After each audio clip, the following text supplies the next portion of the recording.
In a faraway land, there live two brothers. One brave and bold, the other not so much. Woo! Courtney, will you make funny faces to entertain me? No!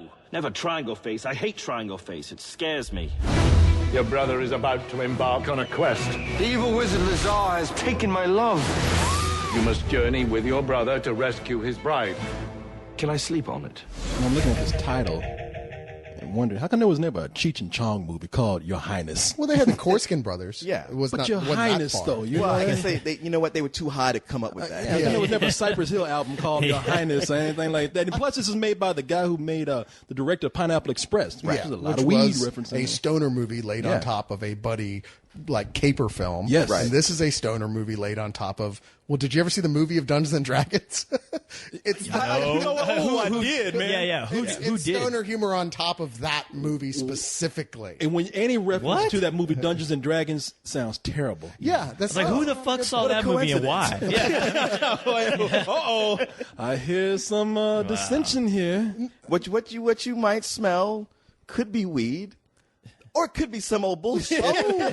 Jumping in with Well, your there's a rating right there. Thank you. There you go. That's strong words, sir. Hey, I said could be. Besides, I wasn't praising it by saying comparing it to the Dungeons and Dragons movie. I don't know. Maybe there was some confusion. Wow, here. man, If you know I what? To praise it, I would have said a stoner movie on top of Lord of the Rings, which it is not. No, it is a stoner movie on top of a really terrible B fantasy film like Dungeons and Dragons, which is the least of its problems. Can I tell you something? This just goes to show you how evil the spoiler is, how not in control of his evil he is. He spoiled his own rating, right? His own rating. Hey, man, He couldn't wait. There's sometimes where it's just not worth tap dancing around. If you ever read a book, I'd tell people, man, don't read the last couple pages unless you want to know how it starts. It's almost like you have a supervillain like, oh, you kill my son, I'll kill my own son, so you got nothing over me. I'll spoil my own rating to show you how evil I am. What we've got here is, what's the name of the director? I'm sorry. David Gordon Green. Yeah, David Gordon Green. Wow, how appropriate for like another, stoner. I know, right? Another Green. Yeah, well, it's three names like a serial killer. I want to smoke them. Yeah. Taking a script by Danny, what's his name? Danny McBride. Danny McBride. I guess this is the first one he was really, seems like he was taking the forefront he's of producer as a writer. and he's a co-writer on the And script. clearly the star of the film. Like, he is the main star, and he here plays the lesser brother, the younger prince.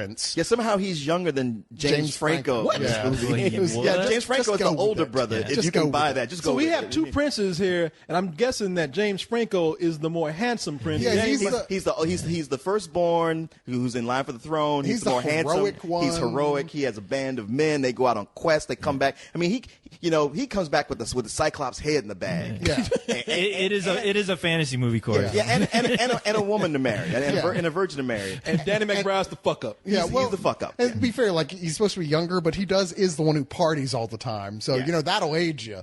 I'm just saying. Especially medieval times, man. Yeah. Especially medieval times. He's lot of certainly the hardcore least partying. mature. How about that? Unlike what I expect from a film like this, and this is one of the things I actually give this film that I liked about it, was that you expect James Franco character to be just an egocentric dick, because everyone loves him, the girls love him, he can't do anything is wrong, his dad is like, you're great, but no, he actually really loves his brother. He's genuinely a super noble, heroic, nice guy. And naive. And, well, yeah, a bit on the naive Translates side, but stupid. not so naive that he's not good at killing a bunch of shit Sure. in Dungeons and Dragons world. But he ends up on a quest coming back with Zooey Deschanel as his princess, who he rescued from a tower that was being held from an evil wizard. Who wants to have sex with her so he can create a dragon that he can control. Of course, like all evil wizards. Yeah, that's what you do with a girl. Yeah, even the movie is like, yeah, you know what, whatever. With that element of it, The they're movie like, is like that with a lot of things. yeah, it's like whatever. We know it's stupid. Don't worry yourself. You too had to much write a about it. comedy about something. There had to be a plot, not just two Yeah. guys smoking a bong in like the forest with some trolls. Or it wouldn't be much of a movie. Whatever you did. Pineapple Express Part 2. Like while I was saying, it can't be just a movie with two guys smoking a bong. There was one other writer, and they're going like, well, why can't it be? I know. The problem is that writer was the one who contributed nothing but the word motherfucker and jokes about penises, which is 90% of the humor here, as these two guys, when after the wizard reclaims frames the princess and takes her back to his evil castle. The two guys are the two brothers. The two princes. Yeah, have to go out and on a quest to to basically save her again. Basically, because they told the ne'er do well brother Danny McBride, if you don't go on this quest, you're disinherited like Arthur. Yeah. You've got to go. And he's all like, By the way, did they use that's not correct, right? They didn't say motherfucker back then. I believe it was ye motherfucker. Ask Leon. I don't know.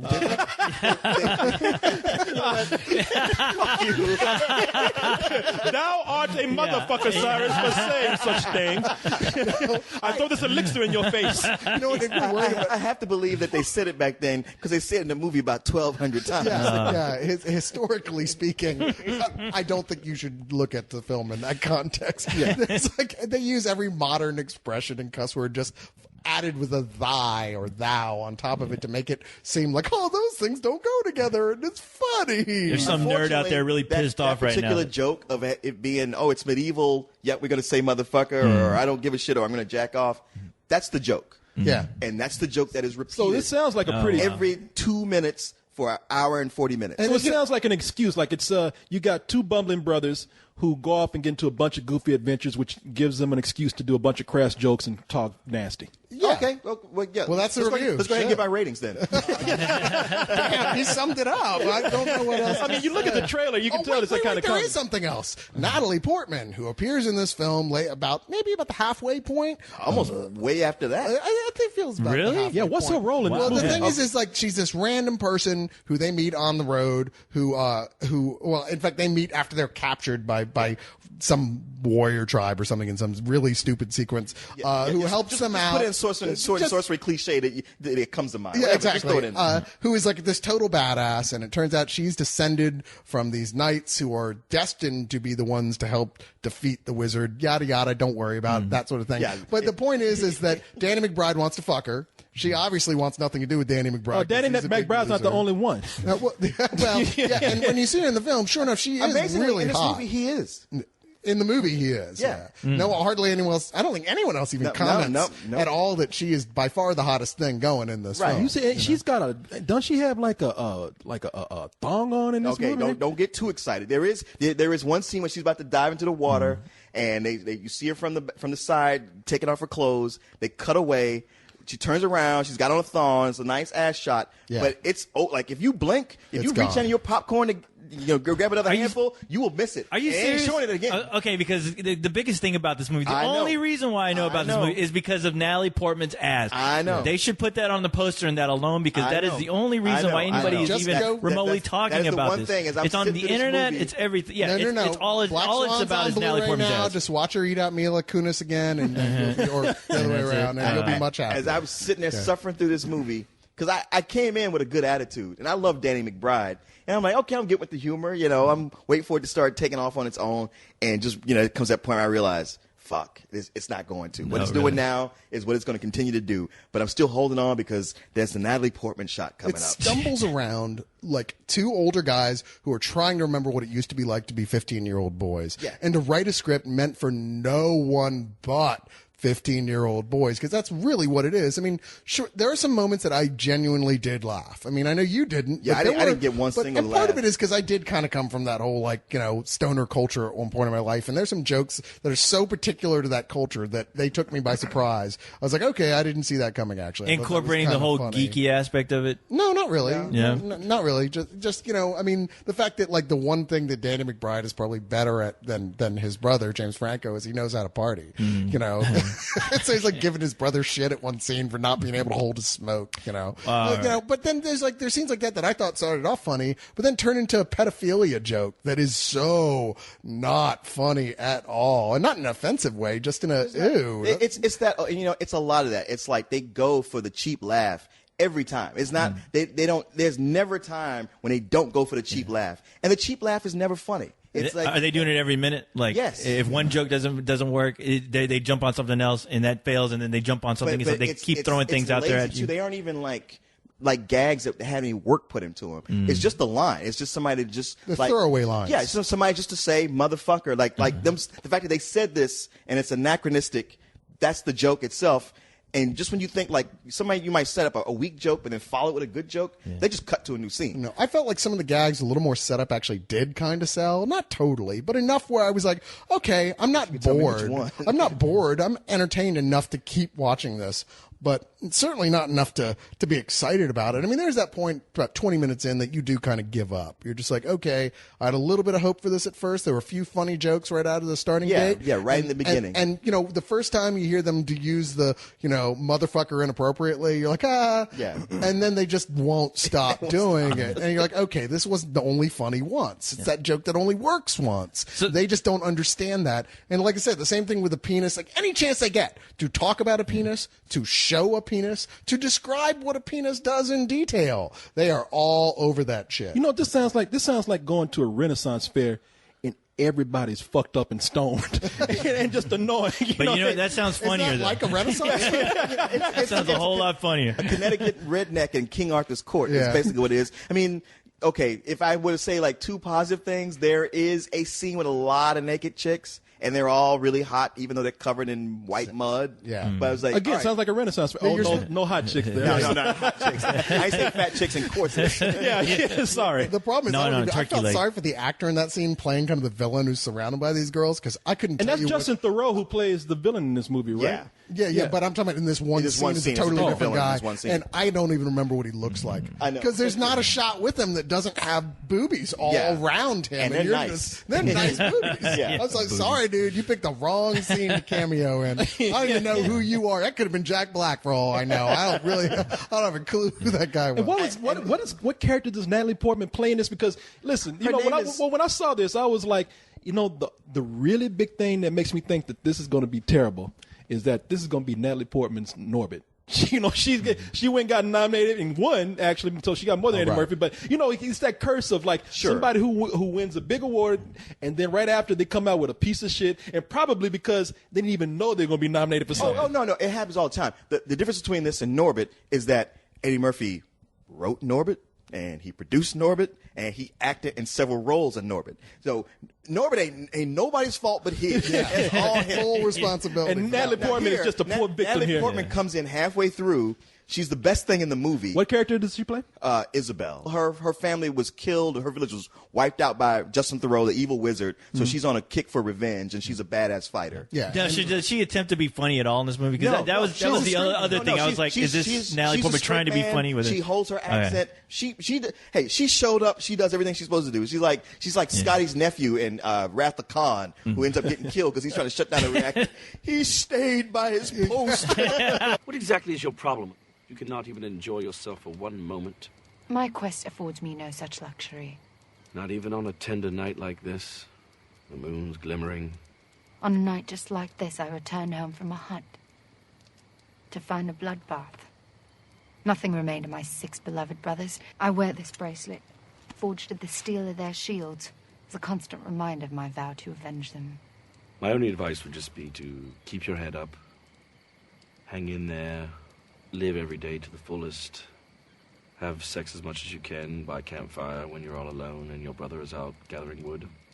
Just simple things like that. It's more than a workmanlike performance. I mean, she actually is giving it her all where you're really enjoying watching her. Yeah. And not just because she's hot. You're like, wow, you're really into this, aren't you? And James DeFranco, did he put some more? Did he put a little bit of effort more than he did the award show? He's just being, I mean, he's not completely blowing it off. Yeah. But he's not taking it that seriously. He's taking it more seriously than I would have thought he would have, but not fully to the hilt. And it's just with some of the lines he has to deliver, there's no way he could have. Well, at first he is playing the straight man to Danny McBride, and they quickly just get bored of that. Yeah. And they give him a couple fuck lines, Yeah. and they make him a little more like, well, you know, I guess. Because that's and how it then when always looks. Natalie Portman comes in, it's like, okay, well, he's just another doofus now. Because I hate it when they do that, because you could tell, like, with James Franco, he's like, you know what, I don't really want to play the straight man. He's getting all the laughs. I'm just kind of here hanging out. I mean, can I do something a little bit more? Because that's kind of what looking at the trailers, that kind of, it seems like it would progress in that, which I tend to hate sometimes. One of the odd things is that it's bloody to the point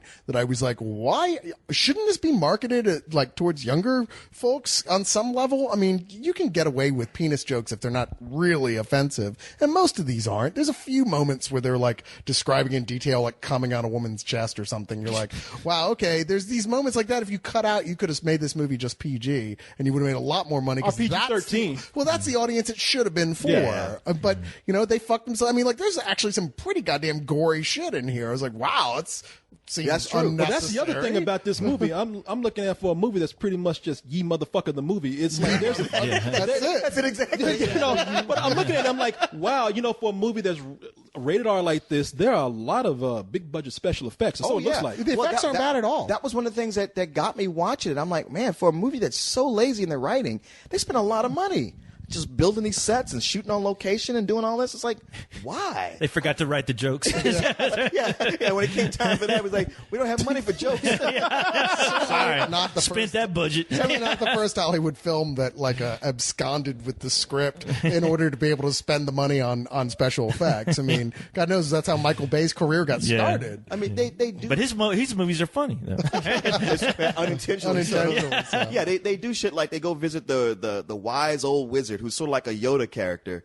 And just because, hey, there's nothing else to do here, let's make him a pedophile. Yeah. Oh, no, because that was the one reason why I actually wanted to go see that, because it's the only thing in the trailer that made me laugh, which is that little puppet. Yeah, that crazy-looking puppet. James Franco's character is such a hero, but then they kind of make it reveal where this character, the wizard character is kind of a pedophile. He's been molesting James Franco's character, probably since he was a child, and he's played off the laughs. And it just makes James Franco's character, okay, well, he seems like he's so cool, but he's kind of stupid that he fell for this. They have a Minotaur in it. It comes out of nowhere. It's actually pretty cool. Like when it first comes on, I was like, damn, I gotta respect this. That's a badass looking Minotaur. Yeah. But then what they do with it later is just so like, you know what? You just ruined it. Never mind. Totally ruined that joke. Yeah, because you were going, wow, this is actually interesting. I like where this is going. And then, like, sure enough, it's another dick joke. Yeah, of course. Yeah. Okay. I listening to you guys, I thought like, between the two of you, like this would be exciting, but in between the trailer, it's like, I didn't know what to expect. But because when y'all came out the movie, y'all were just so rejected. I mean, both of them just kind of like, fuck, man. He hated it. I was just like, well, it's certainly not good, but I didn't hate it. I'm like you are with most movies, Corey. Yes. Yes, I've gone from Captain Matinee to Captain Rental. Sir Wishy-Washy. Captain High Rental. I mean, you know what? I didn't get up and walk out, but I did think about it. Yeah. Because it was just like, I was like, okay, I've seen everything this movie's going to do. I know it's not going to do. It's going to keep doing the same thing, repeating the same thing over and over. Okay, Natalie Portman's here, and she does make it better, but she's not enough. Yeah, I think it's just so hilarious that you guys were like really. I mean, before we were trying to decide, like there were two movies tonight, which was Arthur, and Your Highness, and how you guys are like, fuck Arthur, I'm going to see this. This is the movie I'm going to see. I have to see it. I want to see it. I didn't say that. And well, somebody did. Well, no, Coach, you're right. Yeah. I told the rep when it was time to RSVP for the two movies, I say I'll go see Your Highness. Fuck Arthur. And what it comes down to is, I realized I was in a no-win situation. I mean, I was in that Chinese proverb where Kobayashi Maru. The lion at the bottom of the cliff and a tiger on top, and you just got to pick the strawberry and enjoy it. It's just one of those things where I'm like, look, bottom line is, I can't stand Russell Brand. So that was the deciding factor. Yeah, I was like, I know I'm going to lose on Arthur. Okay. I'm going to roll the dice on this one, even though it looks just you're going to roll dice on the D&D movie?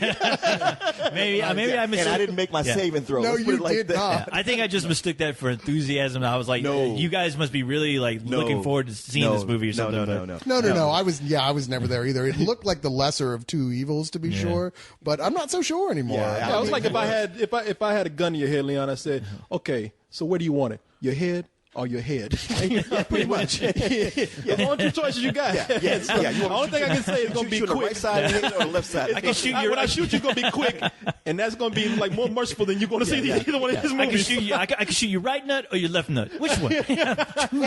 But choose wisely. Co-host, that's worse somehow. He chose unwisely. So I guess, needless to say, some old bullshit like you said. Oh, did I give this some old bullshit? Yeah, you started with that. Yeah, some old bullshit. I can't go that far. I really can't, because I didn't hate it. In fact, there was no moment that it was making me angry. At worst, it was making me bored with how tedious it is to see the same type of humor over and over again. But you know what? At least once every 15 minutes, there would be something that would actually make me laugh, or go, okay, that's nothing I would never laugh at a second time, but, you know, well, okay, it's all right. And I like the fact that it had good effects. It pretty much, its pacing is nonstop. It never stops moving. So there's not points where you're like, there's not points where you're like, God damn it, will they just stop sitting around and talking and get on with the story? It's pretty much moving constantly. So I'm going to give it a generous low rental. Damn, man. Wow, you gave it a Christmas present with that. I did, I know. He looked at Cyrus and said, shit, rental, who'd you suggest rent this shit? He was mad.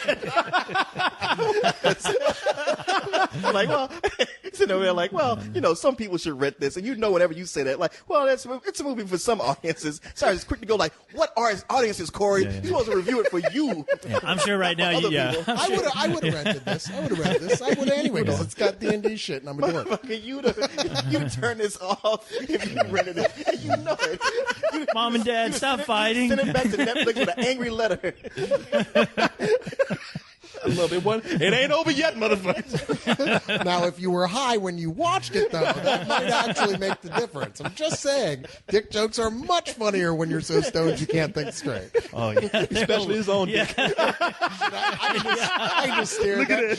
I can stare at that shit for hours. Hello. It's so beautiful. Now you just creep me in. Wow, man. You know, between all the motherfuckers, all the pedophilia jokes, all the childish humor and all that kind of shit, I think I'd just rather drop off a bunch of swords and medieval costumes at a trailer park and just watch that go crazy. Well, wouldn't everyone rather see that? Yeah, I was going to say. that sounds like it would be more entertaining. Sounds like a great idea. Give him a six-pack and just watch him go at it. You better watch out. You might have stuff for a reality show going on right there. I think you got something, Coleman. Why would anyone want to be with you? I'm not sure, really. Oh, yeah. Perhaps because I'm rich, I live in a castle, and I can do magic.